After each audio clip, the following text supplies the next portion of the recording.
Okay. So I'm Israeli. I was born in Israel during the Yom Kippur War, and therefore please excuse any mispronunciations in English. I've been working in the field of trauma for the past 25 years. I started in sexual abuse, and I managed a domestic violence treatment center. And for the past 7 years, I've been the director for Wurzweiler in Israel, the School for Social Work for Yeshiva University, while running a private practice dealing with trauma. Um, and when October 7th hit, I have four children. Um, my three older children were called up to serve. And I am sorry, I'm sharing this with you because as Dr. Brahm said, and as we just heard Rabbi Perez, this is something that we all are a part of. It's a shared trauma. It's not a personal trauma, and that could bring us some feelings of comfort and solace, but it can also be something that's very heavy to carry everybody together. So what happened on October 7th basically caught us all by surprise. And Dr. Donnie Brum, he expanded on the different layers and the characteristics of what happened and how surprising it was. We all came with this notion that Israel is the nation that will always conquer and always prevail, and we were not expecting this. And it created a crack in our basic assumptions that we're safe, that we can handle it, that our army will be there. Um, and that's what created, I think, this huge event that we're all discussing and sharing, both on a personal level, like we just heard, and more on a national level for everyone. So, in order to understand this a little better, we need to differentiate between crisis and trauma, and definitely PTSD, as Dr. Brum suggested. Crisis is the extreme event that takes place. That is what happened at 6:30 in the morning, Simchat Torah, and continued throughout the day. Trauma is the body and the brain's reactions to that event. And we cannot address the trauma without considering what happened and the crisis. So when we understanding these situations, then the trauma is the event. Let's say there's a shooting in a show, or a fire, or a war, or a car accident. That is the crisis. And the trauma is how we react to that event, which can be diverse. What we have found is that when we go into trauma mode, we usually function on three basic assumptions. We all have the notion that we have agency, that we have ability, that if something will happen, we'll know what to do. If we get into a car accident, we'll know how to react. We'll know how to figure it out. We'll know what to do. We'll call the insurance. We'll call MADA 911, whatever it is, and we'll get the help we need. We have agency. We have ability. The second assumption is that we're safe. You are all sitting in a home or in an office, knowing that the floor is going to hold you. There's a sense of safety that allows us to conduct ourselves in this world. And the third assumption is that there's cause and effect. If I abide by the rules of the traffic, I won't get into an accident. There's if I do X, then the effect will be Y. And what happens when there's a crisis, when there's a traumatic event, usually are one, two, or all three of these assumptions are broken. We are in shock. We don't feel we're helpless. We don't feel we have agency. People went into our homes and into our country. There's no sense of safety. And we were sitting and we didn't do anything to instigate anything. We were sitting and some of us going to shul, some of us coming back from shul, some of us sleeping in, whatever it was. And we didn't do anything to instigate this, and this happened. And therefore, the breaking of all three assumptions create an instinctive reaction, as Dr. Braun said. And there are three major reactions to trauma: um, fight, flight, and freeze. What happens is that the brain exudes two hormones, adrenaline and cortisol, and depending on the amount that it's going to exude, that's how we react. And unfortunately, when it comes to severe situations, the brain exudes so much adrenaline and cortisol that we go into fright, into freeze mode. I know about myself that this all happened on Shabbat. Sunday, I just there was nobody to talk to. I was literally walking around the house. There was no one there. I didn't know how to manage myself and get myself out of that freeze kind of situation. It was such a huge shock.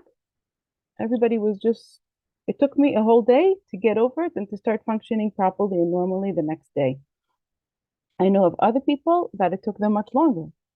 So it's the pace is different, and what we try to do, what happens is in these kind of situations that there are a few common feelings that someone goes through when they're feeling a traumatic event. And those common feelings have to do with shame. I'm ashamed that because I didn't have the agency and I was helpless and I didn't know what to do. I feel guilty that I'm not functioning and that I'm not doing what I need to be doing.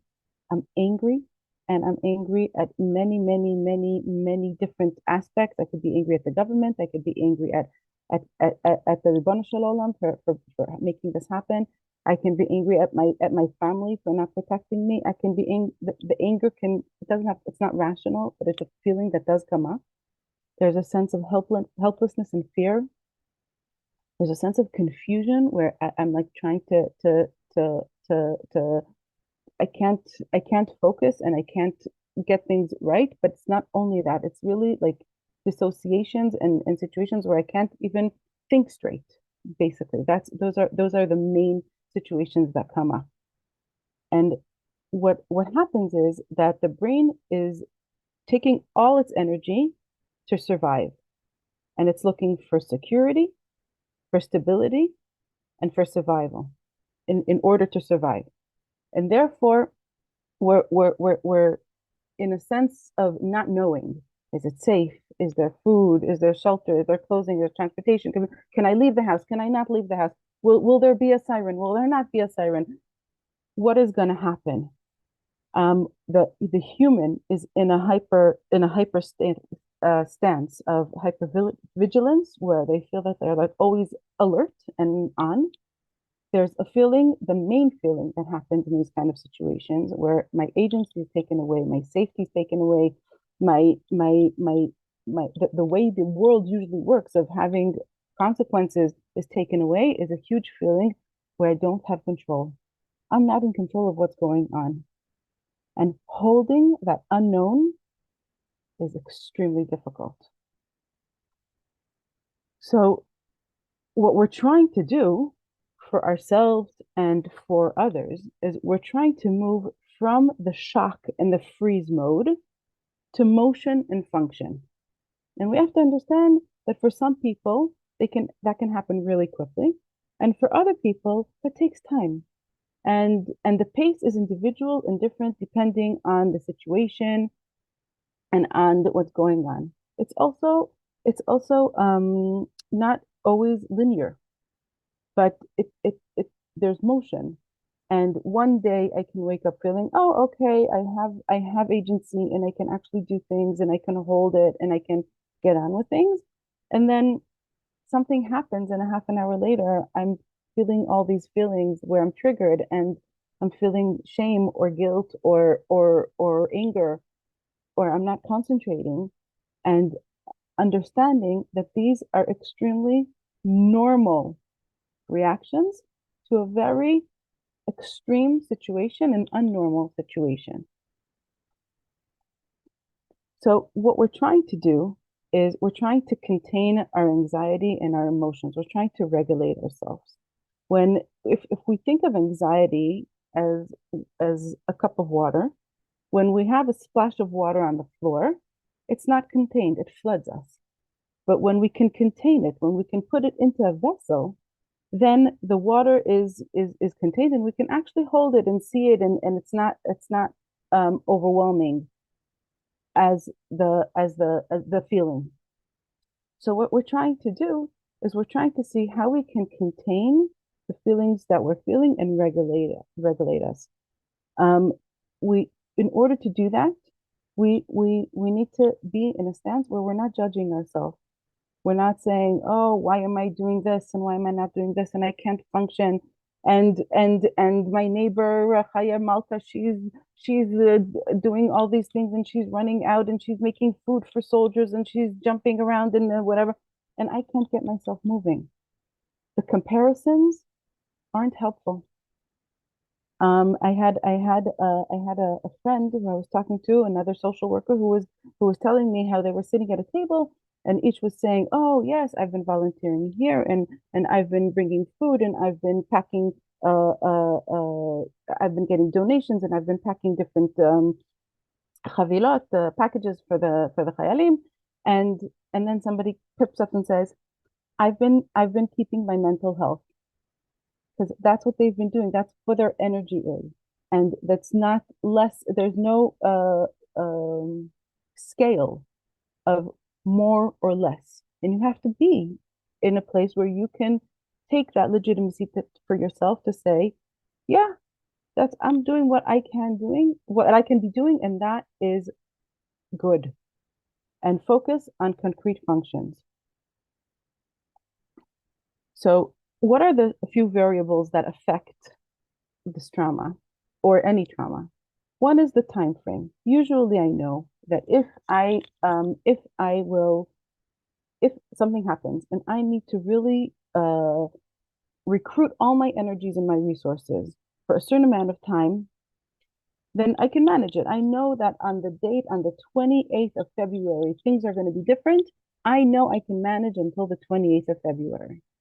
But here, we don't have an end date. This has been going on for almost 4 months, and we've been keeping up that energy of function is very difficult.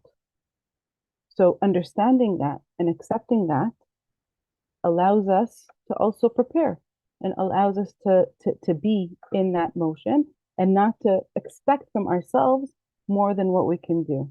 But also understanding it gives it some sort of legitimacy and some sort of a frame that this is okay. The people talk about PTSD. For P, you have to be post.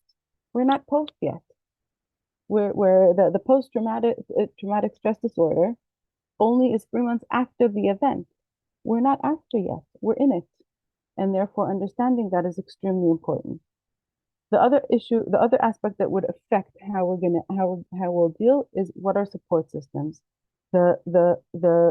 They say that many times the essence of feeling trauma is isolation, and the antidote to that is support, is being with people, is even what's going on now in with the soldiers. What they're doing is they before they leave Gaza or before they let them come home, they have all these circles of support. It's called magalei tmicha, magalei siach, the discussing and talking about it together. Everybody that was there, the shared experience, we can support each other, we understand each other, and we can be there for each other. And being together is a huge part of what will affect the trauma. And another thing that is a huge stressor or an effect is our exposure. When I dealt with sexual abuse, then one of the criterias for being sexually abused was being exposed to pornography. And seeing that when you're not ready to see it, when you're not choosing to see it, when it's not something that is that you know how to process, is abuse. What happened on October 17th, sorry, on October 7th, was that everything, we had no control. So in a means to gain control, we were stuck on the news. We were trying to see information. We were trying to understand what is happening, what's going on. I need to know. I need to know. I need to know. And Ricky Bernstein calls this terrapornography, where you're constantly seeing more. You're exposing yourself, and you're seeing more. You're not helping yourself. You have to be in the know. You have to know what's going on, but it needs to be in a limited way and in a limited form that will give you the information, but not expose you to extra situations which are difficult to handle and which aren't helpful. So what do we do in order to help ourselves, to move to the resilience, to what Rabbi Perez was talking about regarding holding both the pain and the joy? The first thing we want to do is to have a routine, to think, what can I do? What I can get up in the morning, I can go to shul, I can get dressed, I can have a routine and have it spelled out. And these are functions that you can do. And instead of being frozen in bed watching TV or your phone or whatever it is, you're actually doing. And that doing creates the motion, creates the function. You try to list enjoyable and beneficial activities and incorporate in your daily routine, whether it's being active, whether it's going out to nature, whether it's music, whether it's baking or cooking, whether it's saying tehillim, whatever it is that makes you feel that gives you purpose and that makes you feel good, it's to incorporate into your daily routine. The other parts is to really ground yourself and support yourself. Create a support system for yourself that will work, that will make it manageable. If people aren't being supportive, then they're not the right people. We said before, no judgment, no comparisons. Being supportive is being able to be with each other and know that you're understood and that you have the legitimacy to feel what you're feeling, good or bad, and that it's okay.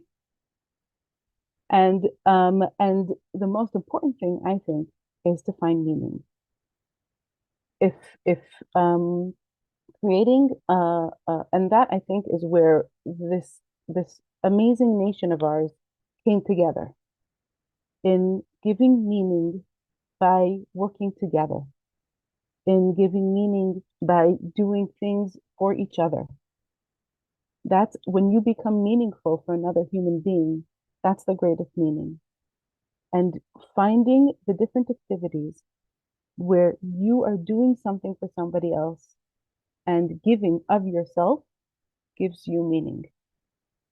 So all the slogans of Biyachad Nenatzach and together we'll come through. They're amazing slogans, not because they're a slogan, but because the meaning of that is that we're here together and we're going to work together and we're going to support each other together. And that's how we're going to get through this. So that is extremely important. Now, I would suggest for everybody to have a different toolkit that will allow them to benefit. And the toolkit could be really, really simple, whether it's breathing, putting your hands on your stomach and just taking 3 deep breaths.